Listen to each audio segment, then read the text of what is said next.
Hello everyone! In the previous video, I already mentioned that there have been issues with the indicators on the dashboard of my Audi A6 C5. For instance, the oil temperature sensor gauge stopped working, and to fix it, you need to remove the instrument panel and disassemble it. You can try soldering the circuit board or replacing the dashboard with a new one. So in this video, I will show you how to remove the instrument panel in Veggie Group cars.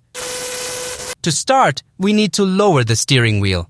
There's a lever here for that. Afterward, we pull and lower the steering wheel to create more space for further manipulations. Next, we remove the decorative cover by pulling it towards us. Behind this cover, you'll find access to 2 screws holding the instrument panel. Unscrew these screws and then pull the instrument cluster towards you. For convenience, you can pull the cluster using the clock adjustment and mileage reset knobs. Also, to avoid scratching the plastic of the steering column, it's a good idea to place a cloth there. Gently pull out the instrument panel while occasionally bending the plastic in the areas where it touches the mounting points. Try to first release the left side of the panel to access the wiring connectors. To disconnect the connectors, simply lift up the special tabs. I disconnected the left harness first, then pulled the dashboard out more and disconnected the second harness. In my dashboard, there's also a third connector located in the center. It can be easily pulled out. After this, you'll have the instrument panel in your hands,